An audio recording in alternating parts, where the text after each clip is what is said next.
تو ہر کام کے کرنے کا ایک طریقہ ہوتا ہے. اگر ان پہ کرپشن کے کیسز تھے ڈاکٹر صاحب تو رینجرز کو جس نے بھیجا ظلم کیا. آپ رینجرز کو کیوں انوالو کرتے ہیں؟ فوجی ادارے کو کیوں انوالو کرتے ہیں؟ کرپشن کا کیس ہے، پولیس بھیجیں، ایف آئی اے بھیجیں. تو یہ بھی غلط چیز تھی. عوام کا غصہ آیا رینجرز کے اس عمل کے خلاف، لیکن ہم پھر بھی یہ کہتے ہیں. آخری بات، آپ نے 9 مئی کی بات کی. 9 مئی پہ ڈاکٹر صاحب ایک سپریم کورٹ کے نیچے جوڈیشل کمیشن بنے اور وہ ذمہ داری کا تعین کرے. ایک تو وہ لوگ ہیں جو جذباتی ہو گئے، وہ ہمارے بچے ہیں، اس ملک کے بچے ہیں، غلطی ہو گئی ہے، سزا بھی کافی کاٹ لی. میں سمجھتا ہوں ان کو اب درگزر والا معاملہ کرنا چاہیے. وہ ہمارے قوم کے بچے ہیں، ان کو اب موقع دیں کہ نیشنل لائف میں واپس آئیں. ہاں اچھا علی محمد صاحب، اچھا سر، بہت ہی قیمتی لمحہ ہے. میرا تو بلڈ پریشر اس وقت بہت ہی اونچا ہے اور اس وقت خوشی سے کوئی مثلا میں سمجھ رہا ہوں کہ پھٹ ہی نہ جاؤں سر.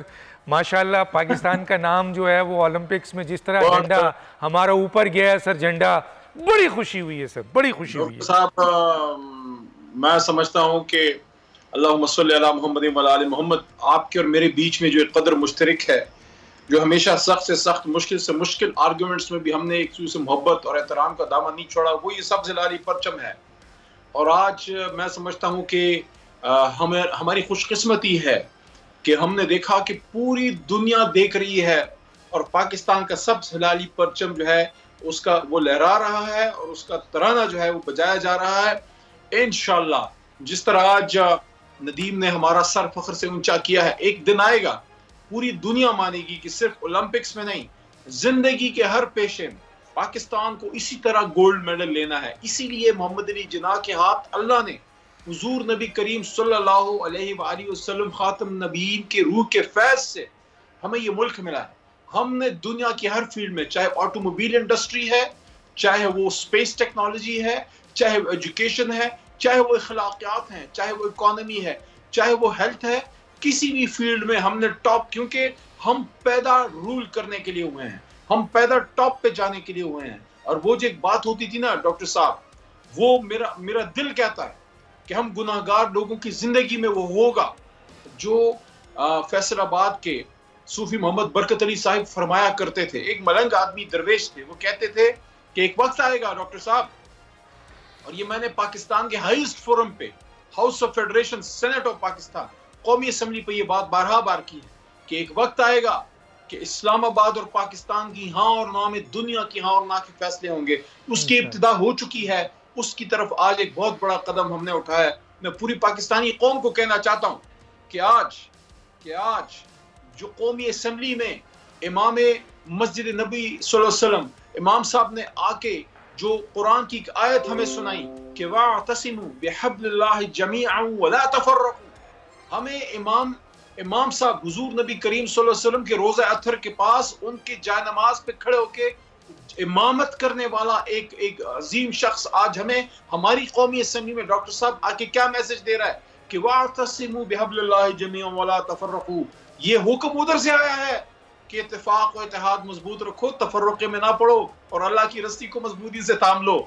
کیا یہ خوبصورت موقع ہے اور کیا یہ زبردست لمحہ ہے اور کیا یہ ایک محبوب، ایک اچھے دوست کا ساتھ ہے کہ اس کی موجودگی میں پاکستان زندہ باد کہہ رہا ہوں. سر ارشد ندیم صاحب نے آج پاکستانی قوم کو ایک دفعہ پھر جوڑ دیا ہے. ٹھیک ہے سر، اور ساری پوری پاکستانی قوم اس کا جشن منا رہی ہے، چاہے پاکستان ہو چاہے پاکستان سے باہر ہو. میں سر آپ سے آج پولیٹیکل کویسچن پوچھنے نہیں چاہتا، میں آ جاتا ہوں سر تھوڑا سا آپ سے اسی بنیاد پہ بات کرتا ہوں کہ کیا ہی بہتر ہو سر کہ اس وقت پاکستان کو ایک ہونے کے لیے تمام سیاسی جماعتیں ایک پلیٹ فارم پر آ جائیں اور پاکستان کی خدمت کریں، اپوزیشن بھی اور حکومت بھی. کیا کہتے ہیں سر اس پہ؟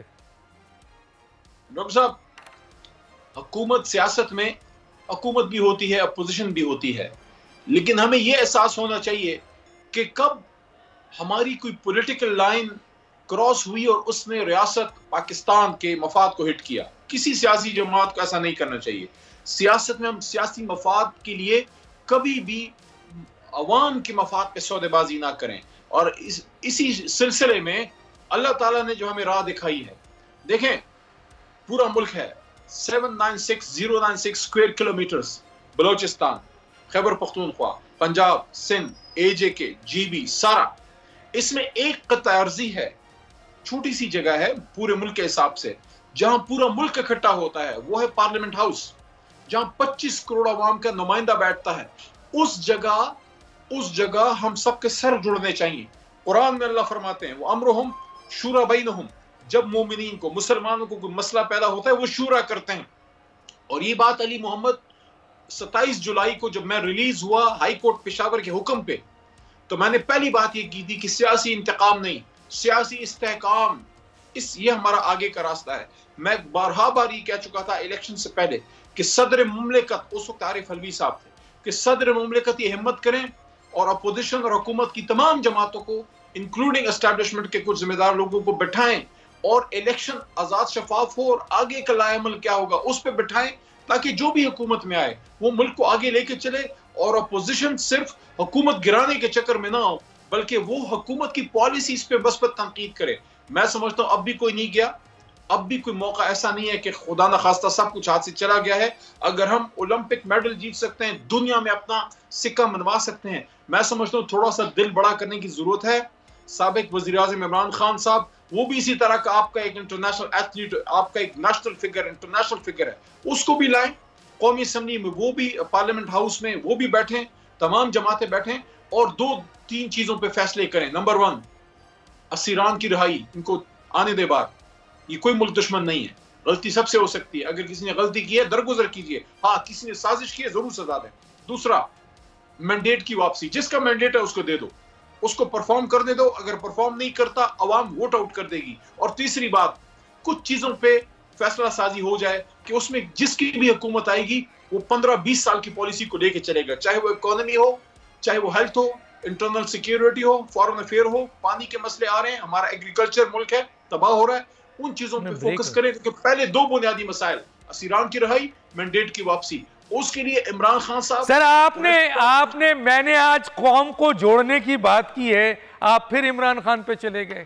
آپ دیکھیں اس وقت تو اگر عمران خان صاحب، بالکل آپ صحیح کہہ رہے ہیں، وہ ایک سیاسی جماعت کے لیڈر ہیں، پارلیمنٹ موجود ہے، آپ لوگ پارلیمنٹ میں ہیں، تمام سیاسی جماعتیں بیٹھیں، ملک و قوم کے لیے اپوزیشن اپنا کردار ادا کرے، حکومت اپنا کردار ادا کرے، اور ہمارے ادارے ہیں، سارے ادارے ہمارے ہیں، فوج ہماری ہے، ہمیں سب کو لے کے چلنا ہے، پازیٹیو سوچنا ہے، پاکستان کو آگے بڑھانا ہے۔ صرف نہ نواز شریف اس وقت مسئلہ ہے، نہ آصف زرداری مسئلہ ہے، نہ عمران خان مسئلہ ہے، اس وقت تو بات ہمیں کرنا چاہیے پاکستانی، ہم پاکستان کو لے کے آگے چلیں، تمام اختلافات بلا دیں۔ ہاں جو فیکٹرز ہیں، جو قانون ہیں، جو آئین ہیں، جو ادارے ہیں، جو سلسلے ہیں، وہ اپنی جگہ، لیکن جو امپورٹنٹ بات ہے وہ یہ ہے کہ پاکستان کے لیے سب کو کام کرنا ہے، اور ایسے اقدامات ہوں جس سے یہ محسوس ہو، پوری دنیا کو میسج جائے کہ ہمارے سیاسی اختلافات اپنی جگہ، لیکن جب قومی بات آتی ہے تو تمام سیاسی جماعتیں ایک پلیٹ فارم پہ کھڑی ہوتی ہیں۔ میں یہاں ایک چھوٹا سا بریک، پھر واپس آتے ہیں، پھر بات کرتے ہیں، ایک چھوٹا سا بریک۔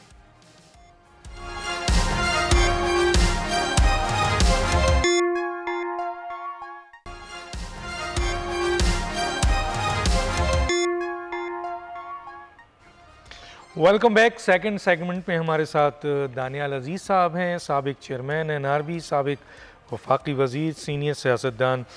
سر میری آواز آ رہی ہے آپ کو؟ جی بالکل آ رہی ہے، شکریہ جناب۔ اچھا سر، میں یہ وزیر اعظم کا ایک اسٹیٹمنٹ آپ کے سامنے کوٹ کرنا چاہتا ہوں۔ انہوں نے کہا کہ 2 سیکٹر کی نشاندہی کی، ایک FBR کی اور ایک پاور سیکٹر کی، کہ اگر اس میں سے کرپشن ختم ہو جائے اور یہ فعال ہو جائیں تو ہماری کشتی جو ہے منجدار سے کنارے پہ لگ جائے گی۔ کیا کہتے ہیں سر اس کے اوپر آپ؟ جی یہ بالکل یہ درست کہہ رہے ہیں، اور صرف کرپشن کی بات نہیں ہے، جو فعال والی بات ہے یہ بھی بہت اہم ہے، لیکن سوال یہ پیدا ہوتا ہے کہ اس کو حاصل کرنے کے لیے گورنمنٹ نے کیا کیا ہے۔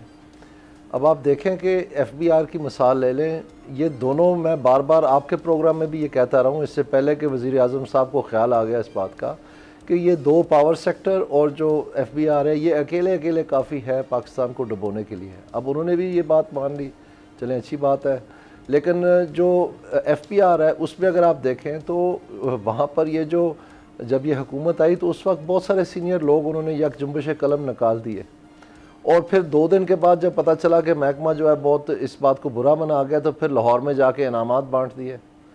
پھر یہ جب واپس آئے اسلام آباد تو اسلام آباد آ کے تو پھر انہوں نے کوئی 2-3 ہفتے کے بعد دوبارہ سے ایک کھیپ نکال دی اور فائنلی انہوں نے ایک کنسلٹنٹ رکھ لیے مکنزی. اور وہ جو مکنزی کنسلٹنٹ تھے ان کو تب پتہ چلا کہ ورلڈ بینک کا $400 ملین کا پروگرام جو ہے ریفارم کا چل رہا ہے اور ان کے کنسلٹنٹ پہلے ہی بیٹھے ہوئے تھے انہی کرسیوں پہ. تو وہ واپس آ کے انہوں نے بتایا کہ جی وہاں پر تو پہلے ہی ریفارم چل رہا ہے تو ہمیں کس لیے آپ نے.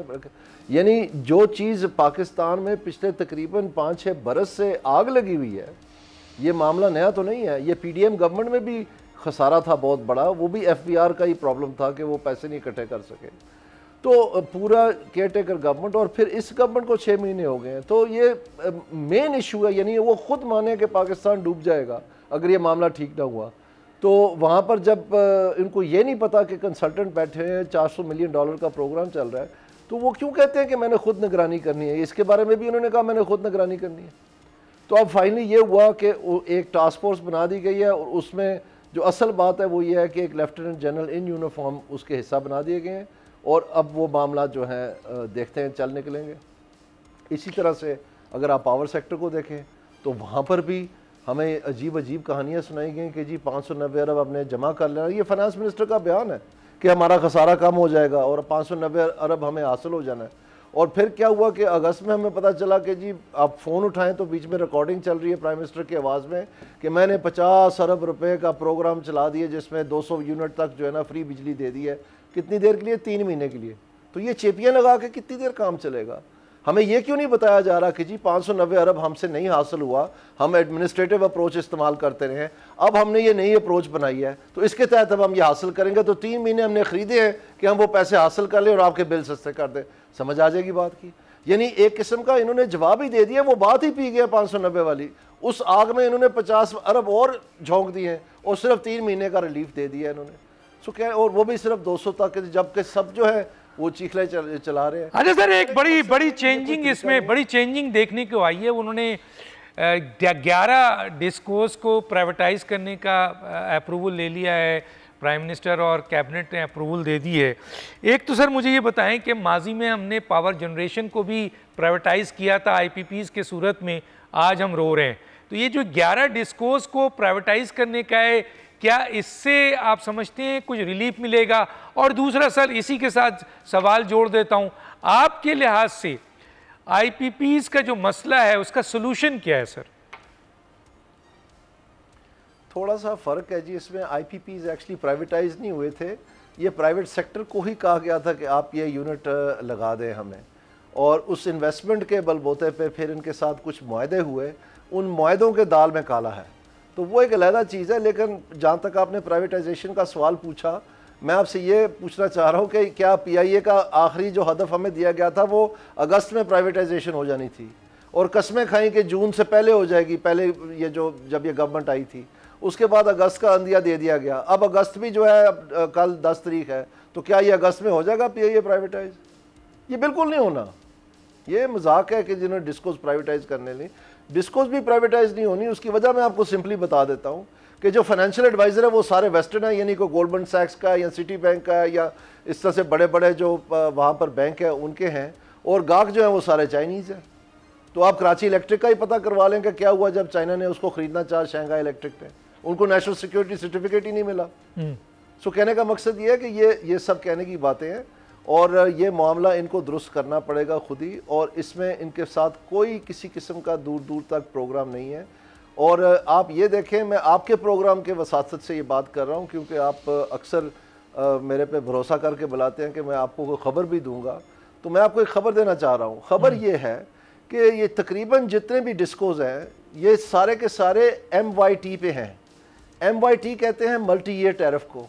وہ نیپرا کی ایک ایسی شک ہے جو کہ تقریباً ریسیورشپ میں ہے, یعنی نیپرا نے ان کا سب کچھ طے کر کے دینا ہے, یہاں تک کہ ان کے جوتے کے تسمے کس نے باندھنے ہیں وہ بھی بتاتے ہیں.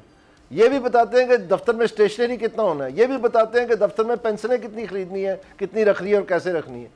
تو آپ مجھے بتائیں کہ یہ جو ڈھکوسلا ہمیں نیا بیچا جا رہا ہے کہ جی ہم بورڈز بدل لگے ہیں, پہلے ہی انہوں نے ہی بورڈ لگائے اور انہوں نے ہی کہا کہ وہ بورڈز نے تباہی مچا دی, بورڈز کی وجہ سے سب کچھ خراب ہوا, اور اب ہم نئے بورڈز لگانے جا رہے ہیں, اور وہ پرانے بورڈز جو تھے وہ صرف سفارشیں کرتے تھے اور تنگ کرتے تھے ایڈمنسٹریشن کو. چلیں یہ نئے بورڈز انہوں نے لگا دی. اب تو مجھے بتائیں کہ جب ملٹی ایئر ٹیرف رجیم میں آپ چل رہے ہیں تو بورڈ نے پھر خاک کرنا ہے وہاں پر, یعنی بورڈ تو ایک تسمہ بھی نہیں آگے پیچھے باندھ کے کھول سکتی. تو پھر جب وہ ویلے بیٹھے ہوں گے وہاں پر تو پھر انہوں نے سفارشیں ہی کرنی ہے. تو کیوں آپ عوام کو بیوقوف بنا رہے ہیں یہ باتیں بتا کے کہ جی ہم نے بورڈ لگا دیا, بورڈ بڑا کمال. بورڈ کے پاس اختیار کیا ہے جب آپ ملٹی ایئر ٹیرف میں؟ یہ آپ کائنڈلی میں آپ کے ذریعے سے حکومت سے پوچھ رہا ہوں, اگر آپ کے پروگرام کے اوپر وہ ہمارے ساتھ اس پہ موازنہ کرنا چاہتے ہیں, آئے بیٹھے ضرور کریں, کرتے ہیں بات. لیکن سر آپ تو سلوشن دینا, کیا سلوشن ہے اگر آپ سمجھتے ہیں پاور سیکٹرز کا اور ایف بی آر کا کیا سلوشن ہے؟ کیونکہ ایف بی آر کا جو ابھی ری اسٹرکچرنگ کا مسئلہ تھا جس کو آپ نے ابھی تھوڑا بہت بتایا, اب انہوں نے جو سیکٹری ہے پاور کا اس کو ایف بی آر کا چیئرمین بنا دیا ہے, بلکہ ایڈیشنل چارج دے دیا ہے. تو آلریڈی پاور سیکٹرز میں مسائل حل نہیں ہو رہے ہیں, وہاں مسائل ہیں, پریشانی ہیں, اور اسی کے سیکٹری کو آپ نے ایف بی آر کا چیئرمین بھی بنا دیا ہے. تو اس سے کیا کام ہوگا؟ اور آپ کس طریقے سے ان دونوں اداروں کو, جو بہت اہم ترین ادارہ ہے, اس کو آپ سمجھتے ہیں کہ کس طریقے سے اس کا کوئی سلوشن بنتا ہے؟ جی یہ سب سے پہلی تو انہوں نے بہت بری بات کی ہے. آپ کو پتہ ہونا چاہیے کہ پاکستان میں سروس کیڈر رائیولری ایک چیز کو کہتے ہیں, جبکہ ایف بی آر میں خالصتاً کسٹمز اور انکم ٹیکس کے افسران گرامی ہیں, اور یہ پبلک یہ پاکستان ایڈمنسٹریٹو سروس کے آفیسر جو ہیں وہاں پر لگا دینا, یہ پہلے بھی ایک دفعہ تجربہ کیا تھا. اس میں غالباً باجوہ صاحب تھا ان کا نام, ان کو لگا دیا تھا ڈار صاحب نے, اور انہوں نے ان کی تمام تر جو مطلب اچھی ترجیحات تھی وہ ساری ریورس کر دی, اور الٹ جو ہے وہاں سے جب وہ گئے تو حالات بہت برے ہوئے. اور یہ بات میں اب آپ کو کیا بتاؤں, پرائم منسٹر کے سامنے میرے سامنے یہ بات ہوئی, اور بہت انہوں نے برا منایا اس بات کا ڈار صاحب کے ساتھ, اور ابھی یہ صورتحال ہے کہ دوبارہ وہی غلطی کر رہے ہیں. تو یہ بالکل نہیں, یہ میں آپ کو بار بار بتا چکا ہوں, اب میں دوبارہ تھوڑا سا بتا دیتا ہوں کہ جب تک یہ انسینٹیوز اپروچ, ایڈمنسٹریٹو اپروچ, یہ لوگوں نکالنے والی, ڈیموشن کرنے والی, سسپینڈ کرنے والی, اس سے کچھ بھی نہیں ہوگا. جب تک آپ ان کے مسائل کو سمجھیں گے نہیں, ان کو انسینٹیوز اپروچ سے ان چیزوں کو ٹیکل نہیں کریں گے, ان کی پروویژننگ نہیں کریں گے, تب تک سے یہ بیہیویئر, انسٹیٹیوشنل بیہیویئر ماڈیفیکیشن نہیں ہوتا. اور یہ پرورس اور پازیٹیو انسینٹیوز جو ہیں اوور ٹائم جو ہے ادارہ جو ہے تبدیل ہوتا ہے, اپنا کلچر بدلتا ہے. تو یہ جو کلچر بگڑا ہوا ہے اس کے لیے آپ کو ایک ہیوی, کیونکہ یہ ہیوی سٹارویشن میں سے آ رہے ہیں, ایک ہیوی ڈوز چاہیے آپ کو جو کہ انسینٹیوز کی ہو, اور وہ بیٹھ کے طے کرنے پڑتی ہیں چیزیں. اور اس کی جو ایڈمنسٹریشن آف انسینٹیوز ہے وہ ایک ایسی اہمیت کی حامل ہوتی ہے, اور جو پرائسنگ آف انسینٹیوز ہے وہ بھی بہت اہم ہے. یہ دو چیزیں جو ہیں جو سب سے اہم ہے, pricing of the incentives and administration کے, وہ پہنچانی کیسے ہے, کیسے, کون فیصلہ کرے گا, کس طرح سے جائے گی, کس طرح سے اس کا مطلب تعیناتی ہوگی, اور جو پرائسنگ ہے کہ وہ کس کو کتنا جائے گا اور کیوں جائے گا. یہ چیزیں جو ہیں یہ بڑی اہم ہے. دیکھیں یہ کوئی ایسا عجوبہ نہیں ہے, اس وقت ایف بی آر میں ایک ریوارڈ سسٹم موجود ہے, لیکن وہ انسینٹیوز نہیں ہے. انسینٹیو محض ریوارڈز نہیں ہوتا. حکومت نے میری ترجمانی کر کے, میرے سے سیکھ کے, شاید آپ کے پروگراموں پہ دیکھ کے تو اناؤنس تو کر دیے کہ ہم انسینٹیوز کی طرف جا رہے ہیں, لیکن اس کو ریوارڈز کی مد تک محدود کر دیا ہے. انسینٹیوز صرف ریوارڈز نہیں ہوتے, انسینٹیوز کی بہت ساری شکلیں ہوتی ہیں. Even a promotion is an incentive, a medal is an incentive, a recognition is an incentive. It doesn't necessarily have to be cash, but the point is کہ جب تک آپ بیٹھ کے تو یہ محکمے کے ساتھ چیزیں تعین نہیں کریں گے. یعنی میں آپ کو بتاتا ہوں کہ جو پچھلا ریفارم چلا تھا ایف بی آر میں, اس کا نام ٹارپ تھا, TARP, یہ ورلڈ بینک کا تھا بہت سارے سال پہلے. انہوں نے ایک کمیٹی بنا دی کہ وہ کمیٹی کے پاس اختیار تھا کہ جو افسران اچھا کام کر رہے ہیں ان کو ڈبل پے دے سکتے ہیں. اب میں اس وقت وزیر تھا, تو میں نے اس کمیٹی, وہ جن لوگوں نے وہ ڈیزائن کیا ورلڈ بینک کے کنسلٹنٹس نے, میں نے ان کو چائے پہ بلایا, تو میں نے ان کو پوچھا کہ جی why did you decide double, why not 1.5, why not 3 times, یہ کیسے فیصلہ ہوا, was it a budget constraint, مطلب پیسے کی کمی تھی اس لیے آپ نے ڈبل کیا. انہوں نے کہا نہیں, we just thought it was an important number and we thought it would make a good enough statement. پھر میں نے ان کو بتایا کہ جو 17 گریڈ کا ایئر فریٹ یونٹ لاہور میں اسسٹنٹ کلیکٹر کسٹمز ہے, اس وقت اس کی ٹیک ہوم منتھلی جو ہے وہ 20 لاکھ روپے تھی, تنخواہ 45,000 تھی. تو میں نے کہا اگر آپ 45 کو 90 کر دیں گے تو وہ کیا 20 لاکھ چھوڑ دے گا؟ وہ نہیں چھوڑے گا. لیکن کہیں تو آ کے وہ بریکنگ پوائنٹ ہوتی ہے نا, وہ کون سی ہے؟ جو اسی طرح سے گریڈ 17 کا آفیسر ہے, اس کا جو اسسٹنٹ کلیکٹر کسٹمز ہے جو ہیڈ کوارٹر میں بیٹھا ہے, وہ 500 روپے فی لیو اپلیکیشن کے لے رہا ہے. اس نے کالی کتاب رکھی ہوئی ہے, یا آج کل فون رکھا ہوا, اس وقت کالی کتاب ہوتی تھی. وہ دانیال عزیز کو جس کو وہ جانتا ہے فون کر رہا ہے کہ جی کم از کم مجھے ایئر فریٹ پہ یونٹ پہ لگا دیں, اگر وہاں نہیں تو چلے ڈرائی پورٹ پہ ہی لگا دیں. تو ان کا سارا دن یہ کام ہوتا تھا. تو یہ جو ڈفرینشلز ہیں جو پوسٹ سے ریلیٹڈ ہے, جو ہائرارکی ہے ڈپارٹمنٹ کی, یہ سارا corruption has become the system, it's no longer the exception. تو جب اس قسم کی بیماری ہو جاتی ہے کہ کرپشن ایکسیپشن نہیں رہتا, سسٹم بن جاتا ہے, تو پھر آپ کی جو بیماری کی جو علاج ہے وہ بالکل مختلف ہوتا ہے. وہ صرف آپ پولیسنگ سے نہیں ہٹا سکتے کہ سسپینڈ کر دیں, کسی کو جو ہے نا ڈسمس کر دیں, کسی کو پبلک ڈیلنگ پوسٹنگ سے ہٹا دیں, کیونکہ پورا کا پورا محکمہ جو ہے, پورے لیڈر جو ہے وہ انوالو ہو چکی ہوتی ہے. تو یہ جو سچویشن پرٹین کرتی ہیں جہاں corruption has become the system, تو وہ زیادہ پختہ ہوتا ہے فارمل رول سے, جو انفارمل کلچر ہوتا ہے اس ڈپارٹمنٹ کا. تو اس کو توڑنے کے لیے پھر آپ کو مارکیٹ بنانی پڑتی ہے, you have to make the market. اب یہ انٹرنیشنل انسٹیٹیوشنل چینج بیہیویئر کے جو مطلب ٹاپ کے لوگ ہیں, جیسے ڈگلس نارتھ ہے یا نارمل کوس ہے, جنہوں نے انسٹیٹیوشنل اکنامکس ایجاد کی ہے, یہ سارے ان کے ورکنگ پیپرز ہیں. میں ساری عمر پڑھتا رہا ہوں, میری تعلیم اس میں ہے, میں دنیا میں جا کے اس پہ لیکچر دیتا رہا ہوں. اب میری حکومت ہے پاکستان کی, میرا دل روتا ہے پاکستان کے لیے جو یہاں پر ہو رہا ہے. اور یہ ٹکرے مارتے جا رہے ہیں کہ جی ان کو سسپینڈ کر دیں, ان کو نکال دیں. اور یہ پی اے ایس کے افسر جو ہیں یہ کبھی نہیں الاؤ کریں گے. انہوں نے ہی تو, پی اے ایس والوں نے تو وہ بند کیا تھا آ کے, جہاں سے ہی حالات اتنے بگڑ گئے کہ یہ کہہ کے کہ جی آپ نے تو ساروں کو ہی دے دیا. بھئی اگر ساروں کو دے دیا تھا تو اس کا مطلب ہے کہ وہ انسینٹیو کی پرائسنگ ٹھیک نہیں تھی. ان کو سمجھ ہی نہیں اس بات کی. یہ کہتے ہیں بس ہم نے ایگزیکٹو الاؤنس لینا ہے, وہ سارے پی اے ایس والوں کو مل رہا ہے اور باقی سارے کیڈر جو ہے وہ رو رہے ہیں. اب یہ جو پاکستان کی پبلک سروس کی جو سیاست ہے, جو ہماری سروسز کی سیاست ہے, یہ ایکچولی ہماری پبلک کی سیاست سے زیادہ طاقتور ہو چکی ہے. اور یہ نہیں میٹر کرتا کہ عوام کو کیا چاہیے کیا نہیں چاہیے, یہ اپنی سیاست کھیلتے ہیں. تو اس چیز کو انڈرسٹینڈ کرنے کے لیے دیکھیں عوام کو کیا چاہیے. پاکستان کی سروائیول کا ایشو کیا ہے کہ آپ نے کسی فنکشن کو تقویت دینی ہے, یعنی لیٹس سے ریونیو کو یا پاور کو. تو جب آپ اس کو تقویت دیتے ہیں تو پھر جرنلسٹ کیڈر جو ہے وہ رہ جاتا ہے. اس لیے وہ جدھر بیٹھے ہوئے وہ اس چیز کی نفی کرتے ہیں, اس کو ٹھیک ہے سر, کیونکہ کم ہے, ہم نے آپ کو انٹرپٹ بھی نہیں کیا کسی سٹیج پر. انسینٹیو کے اوپر پورا پروگرام ہم آپ کے ساتھ کریں گے. آپ کا بہت شکریہ, آپ نے ہمیں اپنا قیمتی ٹائم دیا. یہ تھے دانیال عزیز صاحب. وقت ختم ہو چاہتا ہے, ڈاکٹر دانش کو یاد دیجیے. اللہ حافظ.